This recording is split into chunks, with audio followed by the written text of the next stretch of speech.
as your first speaker. Are my judges ready? And my timer. Then let's begin. Did you know that Americans eat 300 million pounds of cereal per year?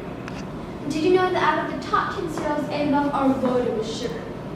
And did you know that $156 million is spent on advertising on those cereals? Why do so many people, not just kids, eat cereal for breakfast? Well, even for me, whenever my mom asks if I want to go to the grocery store, I always perk up because I know we'll end up in the cereal aisle, the happiest place on earth for me, Elizabeth. This is a picture of me with all of my favorite cereals.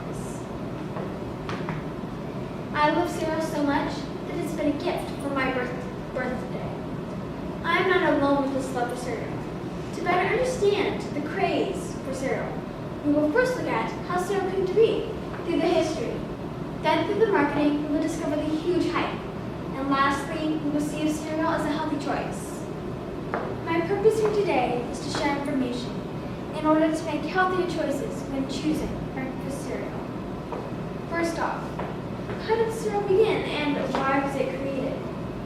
Cereal started out quite different from the colorful, kid-friendly boxes that we buy today. In the 1860s, Americans had an unhealthy diet, eggs and meats, which led to tummy aches. But then, Dr. James Caleb Jackson opened up a sanitarium, or what we call today a health spa.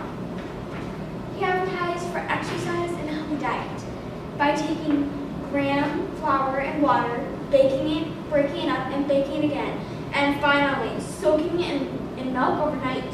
In 1863, Dr. Jackson created the first cereal, a hard and tasteless mixture called granola. Shortly after, Dr. John Kellogg took this health remedy to his sanitarium in Battle Creek, Michigan. But instead of using graham flour, he used whole grain flour and called his mixture granola. Later, John's brother, Will, joined him, and together they experimented and were able to flake corn, creating a delicious recipe for corn flakes. By 1902, corn flakes was a money-making success. Because of the success, they opened up the Battle Creek Toasted Corn Flake Company. In 1925, however, John and Bill Kellogg fought about whether or not they should add sugar to their cereal. They could never agree, so they parted ways. Bill took over the company and renamed the company's name to Kellogg's Company.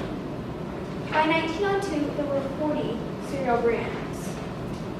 Dr. Anderson took grains of rice and shot it from a cannon and founded puffed rice. Between 1916 and 1948, several cereals became popular. There was Kellogg's All Bran, Rice Krispies, and Raisin Bran, Post Raisin Bran, General Mills Wheaties, Kix, and Cheerios, and last but not least, Russell's Chex. The health idea for cereal was abandoned with the increase of the profit of the baby boomers and more children. The pre-sweetened cereal competition had begun. Post quickly made the first pre-sweetened cereal, Sugar Crisp. Other cereal companies followed.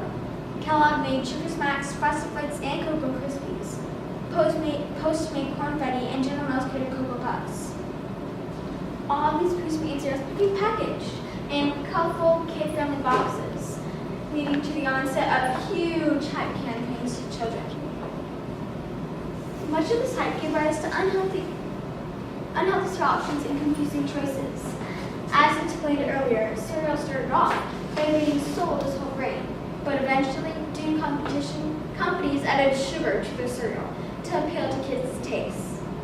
The excitement for cereal grew due to cartoon mascots on cereal boxes. In 1933, Rice Krispies received its first known snack. Crackle and Pop were added later. Tony the Tiger and Toucan Sam also became quite popular. Then companies added prizes, such as glow-in-the-dark stickers, to attract kids to buy their cereal. In addition, the rise of the television ads helped propel the sales for cereal. According to this chart, by the Yale University Red Center Cereal Facts Report, in 2011, children ages 2 to 11 watched over 1,000 cereal ads per year. Not only do cereal makers market through TV ads, but the placement on store shelves is strategic. Kids are attracted to the colorful characters, such as a rabbit or a frog. The eye contact of these characters, since they look down at the kids, builds connection and trust. Naturally, also increase the odds that the cereal will end up in your shopping cart. Adults are targeted by these ads as well, but for adults, the eyes look straight at them.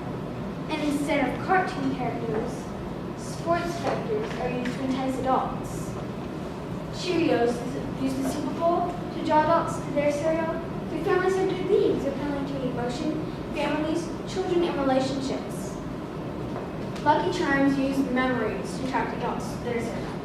And in their commercial, a woman states, "I forgot how good this tastes." 45% of Lucky Charms sales is by adults. Not only do cereal makers market through TV ads, but Lucky Charms has a Facebook page. And General Mills has a website with 767,000 young visitors a month. Digital technology now makes it possible for you to point your smartphones at a cereal box and see visual responses and pop-up entertainment. Cereal hype through television ads, colorful packaging, store shelf placement, prizes, and online games has affected our decisions in buying our breakfast cereal. But are these decisions healthy? Not surprisingly. The nutritional value or healthiness of kid cereal is very different than adult cereal. According to the Yale University Red Center, kid cereal has 85% more sugar, 65% less fiber, and 60% more sodium than adult cereal. Their Cereal Facts report evaluated 261 cereals from 12 different companies using the Nutrition Profiling Index score. Fiber, sugar, sodium, vitamins, minerals, and protein are all considered when calculating this score. A score higher than 62 equals a healthy choice. These are the top 10 worst cereals. Their scores range from 26 to 38. All these cereals are highly marketed to kids. Even the Life cereal, with its famous commercial, "He likes it, hey Mikey," is only a score of 52. Even though the cereal has filled many unhealthy options, there are fiber-packed tricks as well. Studies have indicated that the daily intake of whole grain fiber is very beneficial, and the easiest way to get that fiber into our diets is through whole grain cereal. One such study by the Harvard University examined the diet of 86,000 people who ate whole grains daily. The study showed a 17% lower risk of death and a 20% lower risk of heart disease compared to those who rarely or never ate whole grains. These are the top 10 healthy cereals. Their scores range from 76 to 82. All these cereals seem tasteless to me, except for two. So I went through the 261 cereals and found all the ones with the scores higher than 62. After tasting several of these, I did find some I liked. One of the healthier ones was Kashi's Island Vanilla that I seemed to fall in love with. Thankfully for me, I found a cereal that I like and my mom is willing to buy for me. There are good tasting healthy cereals out there for you to choose. Secretly, in this speech, my mom was hoping that I would learn that cereal is just really bad for me. But is this true? Is cereal really bad for me? Yes and no. Dr. James K. Jackson is on something. We do need fiber in our diet, and cereal is a great way to do this. However, sweet and sour sugars went for health to an unhealthy level. Marketing strategies have really influenced our choices. Now consumers need to be armed with information. In 1 Corinthians chapter 6, Paul states that our bodies are the temples of the Holy Spirit. We should honor God with our bodies. I have learned a lot through the history, the hype, and the help of cereal. There are many sugary cereals out there that I really like. But I realize I'm swayed by those colorful boxes, those eyes that look at me, and the huge amounts of sugar. Through the chart of cereals, I have found some great choices that are better for my body. You too could go to cerealfacts.org and download the chart of 261 cereals and see if your favorite cereal is a healthy choice. Going through the cereal isn't quite the same experience anymore. But if I wade through the packaging, I can find some really great choices.